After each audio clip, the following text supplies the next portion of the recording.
flame within. Chapter 1. The Spark. Dele Obasanjo tightened the screws on his mother's battered sewing machine, his hands deftly maneuvering the worn-out tools he had inherited from his late father. The rhythmic hum of life in their neighborhood buzzed outside the tiny workshop, children laughing, street vendors shouting, and the occasional honk of a passing bus. Inside, the air was thick with the faint scent of machine oil and the musty fabric scraps that were piled in a corner. Dele wiped the sweat off his brow, his mind racing with thoughts that had been building for weeks. The machine before him had been a lifeline for his family. It was the heart of his mother's tailoring business, which kept food on the table and a roof over their heads.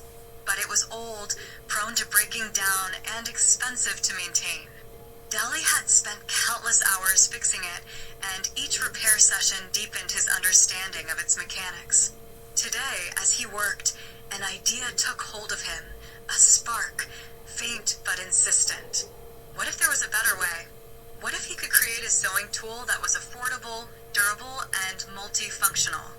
A device that could transform the lives of people like his mother and their struggling neighbors? Dele's dreams had always been bigger than the narrow streets of their community. Raised in a part of the city where opportunity seemed reserved for the privileged, he had learned to nurture his ambitions quietly, like a flame shielded from the wind. As a boy, he had devoured every book he could borrow from the dilapidated community library. Science and invention fascinated him. They were proof that human ingenuity could defy the odds. But dreaming was one thing. Turning dreams into reality required resources, connections, and time, none of which Dele had in abundance. He tightened the final screw and stepped back, wiping his hands on his worn-out jeans. The sewing machine sputtered to life as he tested it, the needle moving smoothly for the first time in months. His mother's smile, tired but warm, was all the reward he needed. Yet, as he watched her return to her work, the spark in his mind flared brighter. The following weeks were a whirlwind of sketching, tinkering, and scavenging. Dele began designing his invention in the margins of old notebooks, his drawings a chaotic blend of creativity and practicality. Every scrap of metal, every discarded gear or spring he found on the streets became a potential piece of his prototype. Late at night, long after the neighborhood had quieted, he worked by the dim glow of a flickering bulb, his fingers calloused but unyielding. But life in the city had a way of testing even the most determined. One scorching afternoon, a fire broke out at the local market. The flames devoured stalls and goods with terrifying speed, leaving behind ashes and despair. Dele's mother lost her fabric supplies, her livelihood reduced to smoldering ruins. The market had been the heart of the community, a place where families earned their daily bread. Now it was gone, and with it, the fragile stability they had fought so hard to maintain. As Dele helped his mother sift through the charred remains of her stall, something shifted inside him. The fire was a stark reminder of how precarious their lives were, how easily everything could be taken away. But amidst the despair, there was also clarity. Survival, he realized, wasn't just about enduring hardship. It was about finding ways to rise above it, about creating solutions that could empower not just himself, but others. That night, as the neighborhood mourned its losses, Dele sat alone in his workshop. The weight of his family's struggles pressed down on him, but so did the urgency of his idea. His invention was no longer just a dream, it was a necessity. If he could bring it to life, it could help rebuild not just his mother's business, but also the livelihoods of countless others. Dele picked up his notebook and began to refine his sketches. The fire had destroyed much, but it had also ignited something within him. For the first time, he felt not just the hope of a brighter future, but the determination to create it. The spark had become a flame. Chapter 2. Sparks of Resilience.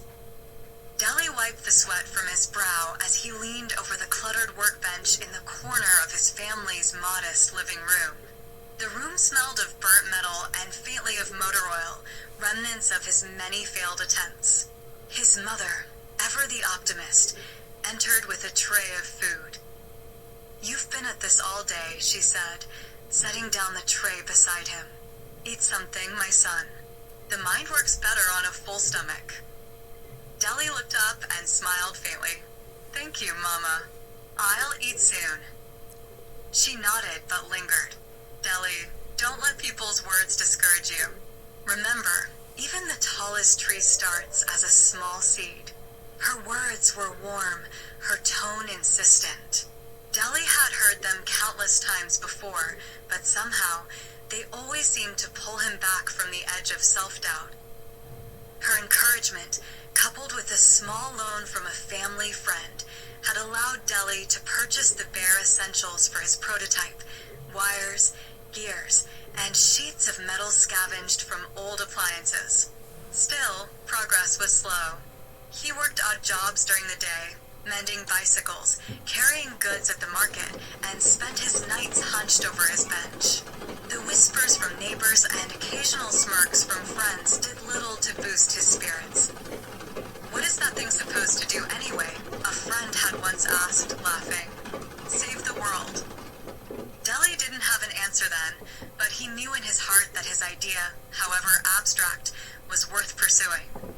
It was this conviction that led him to a local innovation fair, a platform where he hoped to validate his work. The fair was bustling with energy. Stalls lined the perimeter of the hall, each manned by an eager innovator showcasing their creations. Dele's booth stood out for all the wrong reasons. It was bare save for his rudimentary prototype, a clunky assemblage of wires and metal plates. His hands trembled as he set it up. When his turn came to present, he cleared his throat and stepped forward. "Good afternoon, everyone. My name is Dele, and this is my prototype for," he faltered, the sea of expectant faces momentarily overwhelming him. "It's a device that could help generate power in off-grid areas." He flipped the switch. The machine sputtered, sparked, and died. A murmur of amusement rippled through the crowd. Someone laughed outright. "Maybe it's supposed to be a light show," a voice jeered. The laughter grew louder. Dele's face burned with shame. He hurriedly gathered his things and left the stage, avoiding eye contact with anyone. Dele sat on the curb outside the hall, head in his hands. He had failed spectacularly in front of an audience, and the humiliation weighed heavily on him. "Rough day?" Dele looked up to see an older man with a kind face standing before him. The man's gray hair was neatly combed, and his eyes held a glimmer of understanding. "You could say that," Dele muttered. The man extended a hand. Aluko, retired engineer. Dele hesitated, then shook his hand. "Dele." "I saw your presentation," Aluko said, sitting down beside him. "Your prototype needs work, but your idea has promise." Dele looked at him skeptically. "Promise?" They laughed at me. They laughed at Edison, too, Aluko said with a smile. "If you're serious about this, I can help you. But you must be willing to learn and to fail again and again." Something in Aluko's tone struck a chord in Dele. The man spoke with conviction, not pity. "I'm willing," Dele said, the determination returning to his voice. Under Aluko's guidance, Dele's approach to his work began to change. Aluko taught him the fundamentals of design, precision engineering, and, most importantly, patience. "The key to innovation isn't avoiding failure," Aluko often said. "It's learning from it." Dele took the words to heart. He started keeping a notebook of his mistakes, dissecting each failure to understand what had gone wrong. Slowly but surely, his prototype began to take shape. It was still a far cry from perfection, but it was progress, real, tangible progress. One evening, as Dele packed up his tools, Aluko placed a hand on his shoulder. "You're getting there," Aluko said. "Remember, innovation is a fire. Every setback, every failure, every triumph, they're all fuel. Keep fanning the flames." Dele nodded, his resolve stronger than ever. The laughter at the fair still echoed in his mind, But now it no longer stung. Instead, it pushed him forward. Failure wasn't the end. It was just the beginning.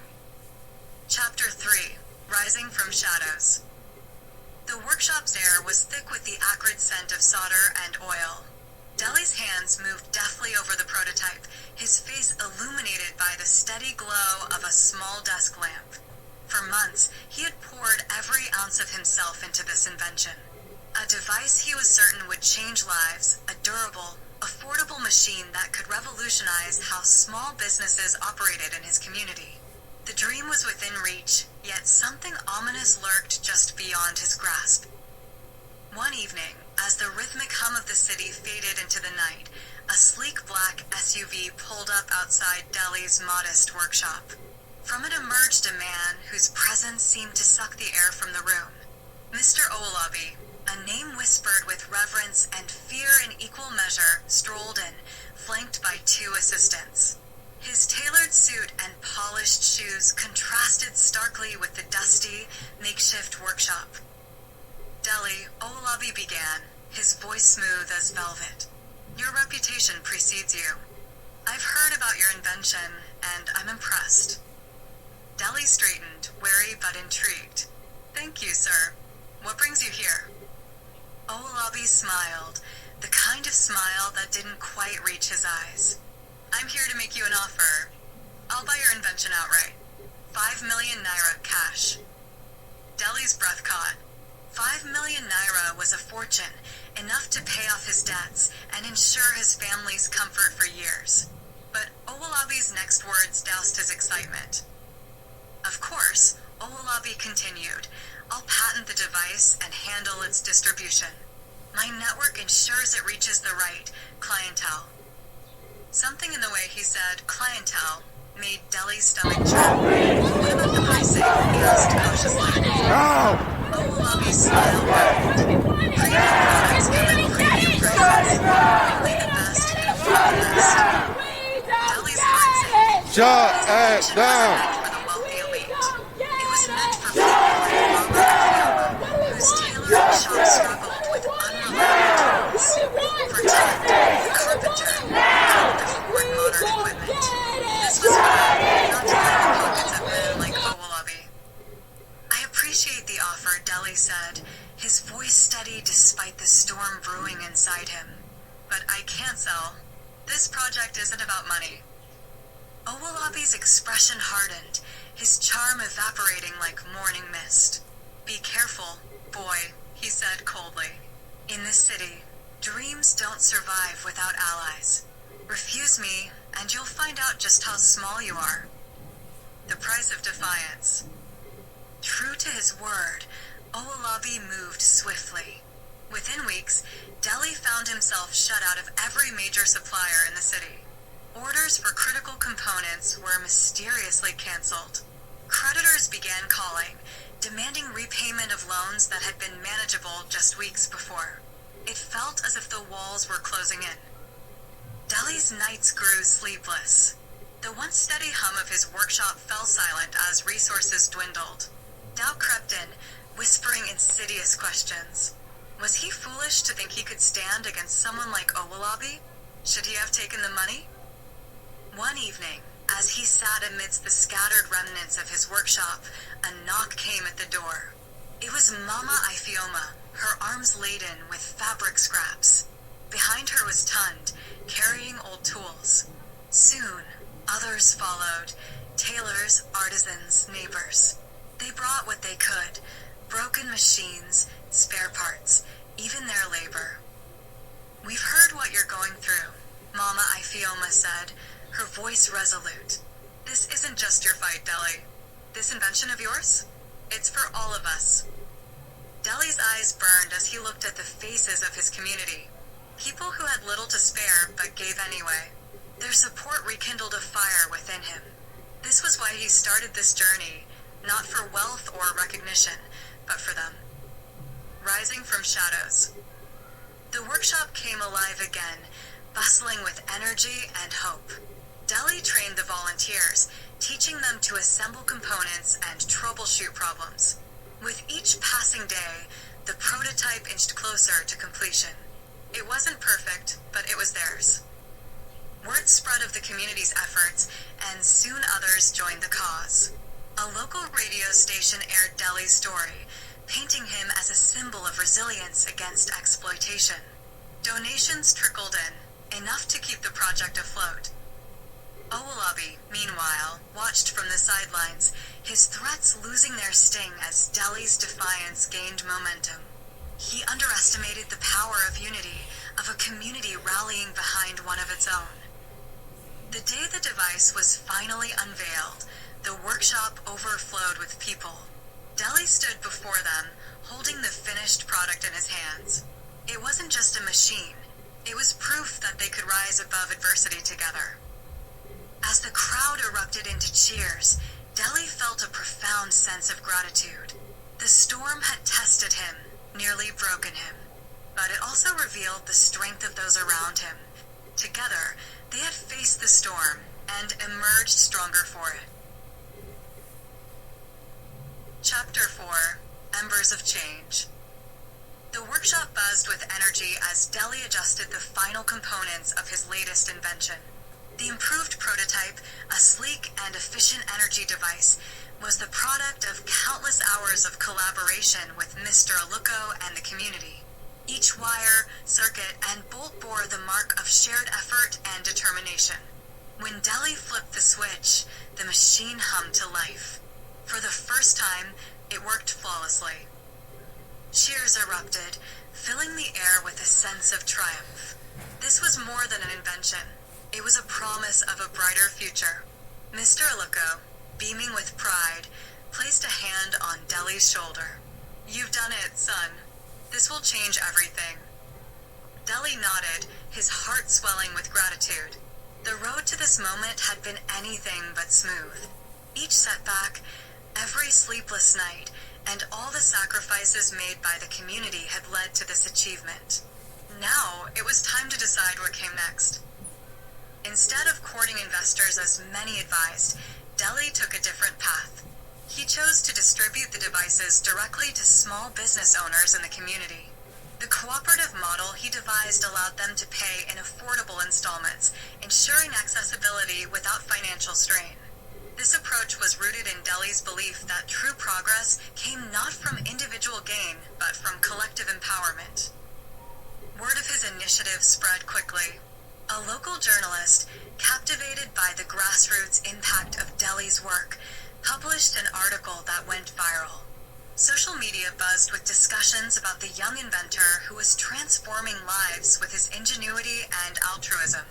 Videos of the device in action, powering sewing machines, refrigerators, and even a small bakery, circulated widely. The story resonated with people beyond the borders of Dele's community. Support began pouring in.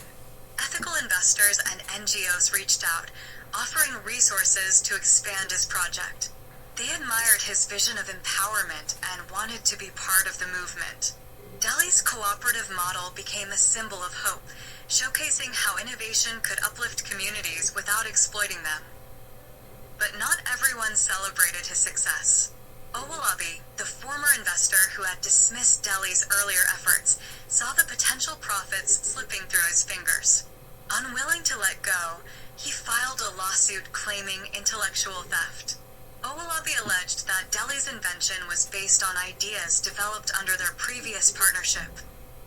The news of the lawsuit hit Dele like a thunderstorm on a sunny day. His supporters rallied around him, launching campaigns to defend his integrity.